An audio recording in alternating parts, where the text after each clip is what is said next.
मिरजेत प्रभाग 4 हा गेली अनेक वर्षे भाजपचा बालेकिल्ला म्हणून ओळखला जातो। या ठिकाणी भारतीय जनता पार्टीचे नगरसेवक मोठ्या प्रमाणावर निवडून येतात। मात्र गेली 40 वर्ष या प्रभागात काम करणारे माधव गाडगीळ हे पुन्हा एकदा या निवडणुकीत सक्रिय झालेत। गेली 40 वर्षे त्यांनी भारतीय जनता पार्टीमध्ये काम केले होते। मात्र सध्या ते शिवसेना शिंदे गटाचे जिल्हा उपप्रमुख आहेत। त्यांच्या पत्नी मुग्धा गाडगीळ या प्रभाग 4 मध्ये निवडणूक लढवणार आहेत। संघाचा कार्यकर्ता म्हणून ओळख असलेले माधव गाडगीळ हे गेल्या अनेक वर्षापासून कट्टर हिंदुत्वाचा वारसा जपला आहे। तळागाळातील सर्वसामान्य लोकांच्या मदतीला धावणारे कार्यकर्ते म्हणून त्यांनी आपली वेगळी ओळख निर्माण केली आहे। संघानंतर त्यांनी भाजपात काम केले, मात्र भाजपने त्यांना कायमच तिकिटापासून डावलले। त्यामुळे त्यांनी शिवसेना शिंदे गटात प्रवेश केला। यावेळी ते भाजपच्या बालेकिल्ल्यात धनुष्यबाण या चिन्हावर त्यांची पत्नी मुग्धा गाडगीळ या निवडणूक लढवण्याच्या तयारीत आहेत। त्यामुळे भारतीय जनता पार्टीला चांगले आव्हान या ठिकाणी मिळणार आहे। मी मुग्धा माधव गाडगीळ प्रभाग क्रमांक 4 मधून महिला सर्वसाधारणमध्ये उभी राहत आहे। शिंदेगड धनुष्यबाण या चिन्हावर मी लढवत आहे। याकरता 7 वर्ष आम्ही खूप प्रयत्न केलेले आहेत, खूप कामे केलेली आहेत। वॉर्डमध्ये महिलांसाठी केलेली कामे आहेत। महिलांच्या कामगार खूप योजना राबवलेल्या आहेत। महिला कामगारांनासुद्धा आम्ही घराघरात जाऊन त्यांच्या माहिती देऊन त्यांचे काम करून घेतलेले आहे। आणि आता महिलांच्या लाडकी बहीण योजनेसाठी सुद्धा प्रयत्न केले। त्याचे जवळजवळ 3000 फॉर्म भरून झालेले होते।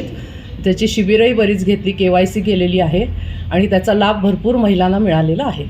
ह्या वेळेला आम्हाला खूप काम करायची संधी तुम्ही द्यावी अशी विनंती करतो। मी माधव हनुमंत गाडगीळ, ज्येष्ठ सामाजिक कार्यकर्ता। गेली 7 वर्ष मी शिवसेनेमध्ये आहे। त्यानंतर शिंदे गटाने क्रांती केल्यानंतर मी शिंदे गटामध्ये त्या दिवशी सहभागी झालेलो आहे। गेले 7 वर्ष आम्ही आमच्या माध्यमातून लोकांची कामं करण्यासाठी रोज सकाळी घरोघरी 10 ते 20 लोकांच्या आम्ही भेटी घेतो। त्यांना ड्रेनेजची समस्या असू दे, लाईटची समस्या असू दे, पाण्याची समस्या असू दे, वैद्यकीय समस्या असू दे, त्यांच्याविषयी त्यांना अडचणी विचारतो। त्या अडचणी आम्हाला त्यांनी सांगितल्यानंतर त्यांना वेगवेगळ्या ऑफिसचे क्रमांक देतो आणि अडचण कशी सोडवेल याच्याबद्दल सतर्कता बाळगून मी त्यांच्याबरोबर काम करतो। आम्ही लाडकी बहीण योजना निघाल्या आम्ही कॅम्प घेतला। त्या कॅम्पमध्ये 3000 लोक सहभागी झाल्या, महिला सहभागी झाल्या आणि त्यामध्ये 2800 महिलांना त्याचा लाभ मिळाला। त्यानंतर KYC चालू झाल्यानंतर आम्ही परत KYC कॅम्प घेतला। त्या KYC कॅम्पमध्ये 500 ते 600 महिलांना आम्ही लाभ मिळवून दिला।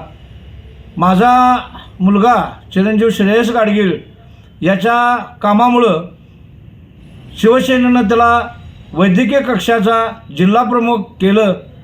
त्याने आत्तापर्यंत या 4च महिन्यात वैद्यकीय कक्षाची मदत जवळजवळ 1,50,00,000 जास्त मिळवून दिलेली आहे। त्याचे योग्य ते पुरावे, त्या पेशंटची घेतलेली पत्र ही आमच्याकडे आहेत आणि आम्ही घर टू घर काम करणारे, रस्त्यावर फिरणारे कार्यकर्ते आहोत। आम्हाला कुठला अभिमान नाही, आम्हाला कुठला हे नाही, संघर्ष हे आयुष्याचाच वसा आहे। त्यामुळं आम्हाला यावर्षी प्रचंड बहुमताने मुग्धा माधव गाडगीळ या धनुष्यबाण चिन्हावर मतदान करून आम्हाला निवडून द्यावं अशी नम्र विनंती करतो।